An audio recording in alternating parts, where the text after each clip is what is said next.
Power, and thank you so much for watching my YouTube channel, and welcome to Anatomy 101. In this video, we're going to start our discussion on the thoracic cage, which is also called the rib cage.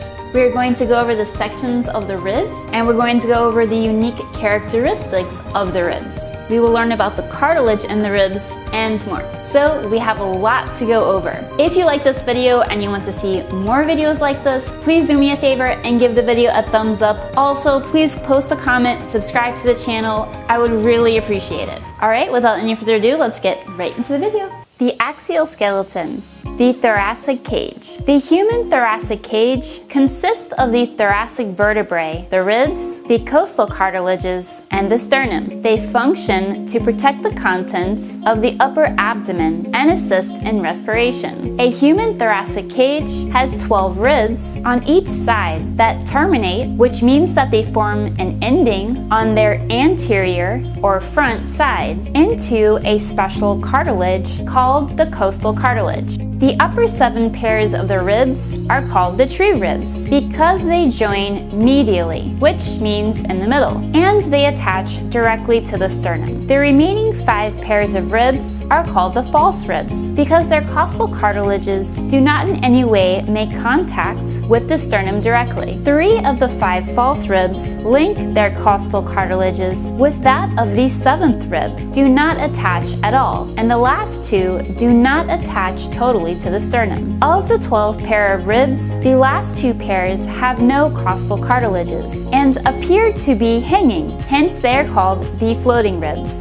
A normal rib has a shaft, which is long and slender, having an anterior or frontal and posterior, meaning backside, end. It normally goes around the chest and slightly slopes downwards, and has an external and an internal surface. The superior, which means upper, margin of a rib shaft is very smooth and has a round edge, while the inferior or lower portion has a much sharper margin, and the internal surface's inferior margin has a costal groove. The distal end, or the part situated away from the point of attachment of the posterior region, is enlarged, forming the head, which provides the articulation site with the facet on an independent vertebrae. And also simultaneously, the head attaches to the body of the superior vertebrae, higher than the vertebrae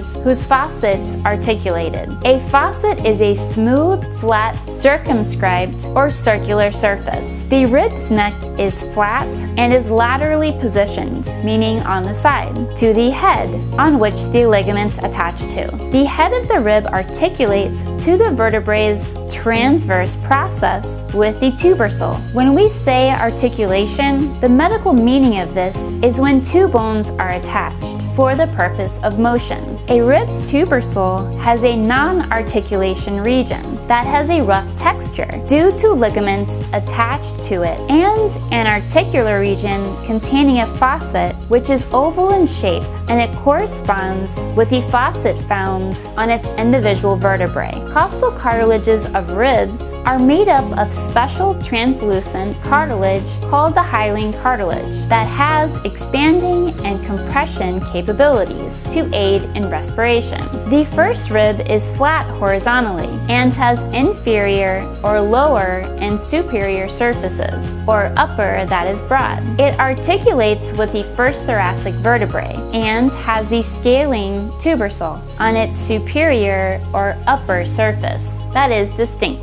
The second rib is 2 times longer than the first rib, and it articulates with the thoracic vertebrae, same to all other ribs. The 10th rib only has a single facet to articulate with the individual thoracic vertebrae. A facet is a small flat surface on a bone. Ribs 11 and 12 are distinct. They are the last ribs, and they articulate only with the vertebrae's body, and they lack a neck or tubersal. They are slightly curved, and they are much shorter than the other ribs, and they point interiorly, which means towards the front. This gives them the characteristic name floating ribs, since they do not attach to the costal cartilages like a normal rib. Alright guys, I really hope you liked that video going over the thoracic cage. Make sure you stay tuned because in the next video we are going to continue our discussion on the thoracic cage. In that video we're going to learn about the sternum or breastbone. We will also learn about the different organs that the thoracic cage houses and more.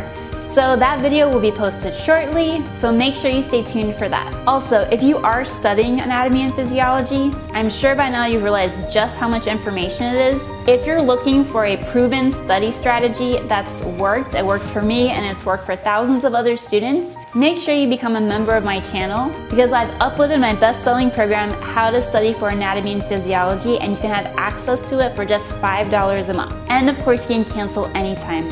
Alright guys, I really hope all of this helps you out a lot, and I can't wait to see you in the next video. Talk to you then. Bye.